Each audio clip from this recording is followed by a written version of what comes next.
ಸಿದ್ದರಾಮಯ್ಯನವರ 15ನೆಯ ದಾಖಲೆಯ ಬಜೆಟ್ ಅಂತಕ್ಕಂಥದ್ದೇನಿದೆ, ಬಹುಶಃ ರಾಜ್ಯದ ಇತಿಹಾಸದಲ್ಲಿ ಮುಂದಿನ ದಿನಗಳಲ್ಲೂ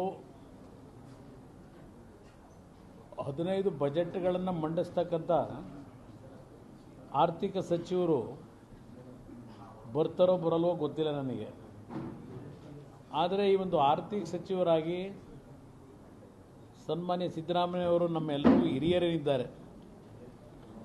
ಭಾಳ ಅನುಭವಸ್ಥ ಆರ್ಥಿಕ ಸಚಿವರೇ ಇವರು. ಭಾಳ ಅನುಭವಗಳು ಇದೆ, ಆಡಳಿತದ ಪರಿಜ್ಞಾನವೂ ಇದೆ ಅಂತಕ್ಕಂಥದ್ದು ನಾನು ಅಂದ್ಕೊಂಡಿದ್ದೇನೆ. ಇವತ್ತಿನ ಈ ಒಂದು ಬಜೆಟನ್ನು ಮಂಡನೆ ಮಾಡಬೇಕಾದ್ರೆ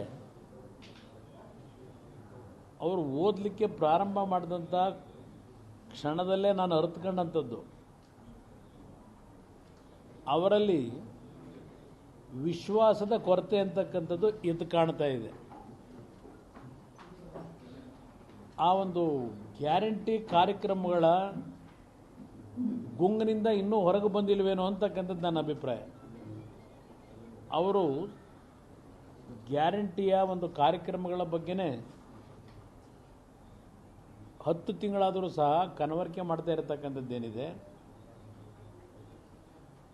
ನಾವೆಲ್ಲೂ ಸಹ ರಾಜ್ಯ ಸರ್ಕಾರದ ಖಜಾನೆ ದಿವಾಳಿಯಾಗಿದೆ ಅಂತೇಳಿ ನಮ್ಮ ಪಕ್ಷದ ನಾಯಕರುಗಳು ನಾವು ಯಾರೂ ಈ ಕ್ಷಣದವರೆಗೂ ನಾವು ಆ ರೀತಿಯ ಒಂದು ಆರೋಪ ಮಾಡಿಲ್ಲ.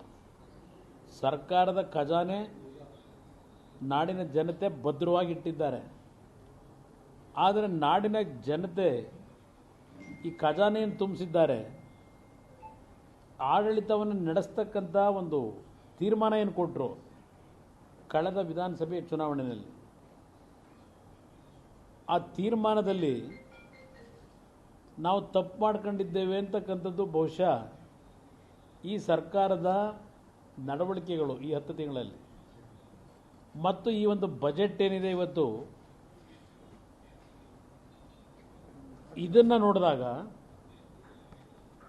ಸಾಮಾನ್ಯ ಕನಿಷ್ಠ ತಿಳುವಳಿಕೆ ಇಲ್ಲದೆ ಇರತಕ್ಕಂಥ ನಾಡಿನ ಪ್ರಜೆಗಳು ನಾವೆಂಥ ತಪ್ಪು ಮಾಡಿದ್ದೇವಪ್ಪ ಅಂತಕ್ಕಂಥ ಒಂದು ಭಾವನೆ ಇವತ್ತು ಸಿದ್ದರಾಮಯ್ಯನವರ 15ನೇ ಈ ಒಂದು ಬಜೆಟ್ನ ಮಂಡನೆಯನ್ನು ಮಾಡಿದ್ದಾರೆ. ಇವತ್ತು ಆ ವಾತಾವರಣ ನಿರ್ಮಾಣ ಅವರೇ ಮಾಡ್ಕೊಂಡಿದ್ದಾರೆ.